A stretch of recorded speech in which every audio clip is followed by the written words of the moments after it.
Comprendre pourquoi le show de Bad Bunny à la mi-temps du Super Bowl fait autant parler, je t'explique en 3 minutes. D'abord, rappelons une chose essentielle, le Super Bowl n'est pas seulement du sport, c'est la plus grande scène culturelle des États-Unis et l'une des plus visibles au monde. Cette année, Bad Bunny est le premier artiste latino solo à assurer seul la mi-temps avec un show entièrement en espagnol. Pendant le spectacle, plusieurs gestes ont marqué.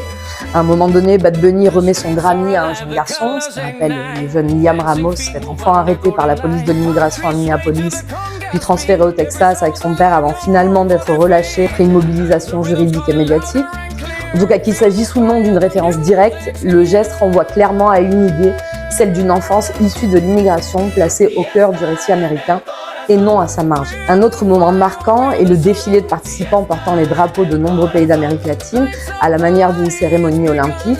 Ce choix est loin d'être anodin, il élargit volontairement la définition de l'Amérique non pas comme un État-nation fermé, mais comme un espace façonné par des histoires, des langues, des migrations multiples.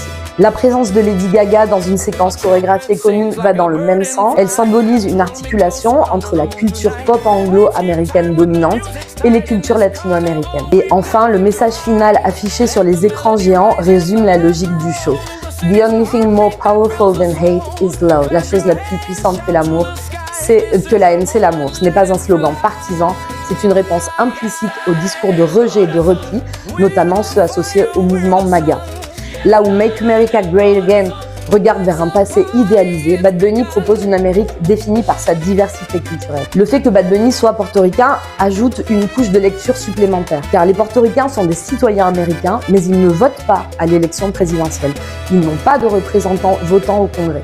La scène du Super Bowl devient alors un espace de reconnaissance culturelle, là où la reconnaissance politique reste partielle. Ce n'est donc pas étonnant que Donald Trump ait vivement critiqué le spectacle, le qualifiant d'anti-américain, dénonçant l'usage de l'espagnol. Dans le même temps, ses soutiens ont organisé un concert parallèle, présenté comme une alternative patriotique. On voit bien ici que la culture devient un champ de confrontation politique.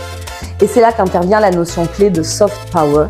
Le soft power, ce n'est pas convaincre par la force ou par la loi, c'est influencer par l'attraction, par les images, par la culture et par les émotions. Bad Bunny ne fait pas de discours politique, il ne désigne pas d'adversaire, mais il rend visible une autre définition de l'Amérique sur une scène mondiale.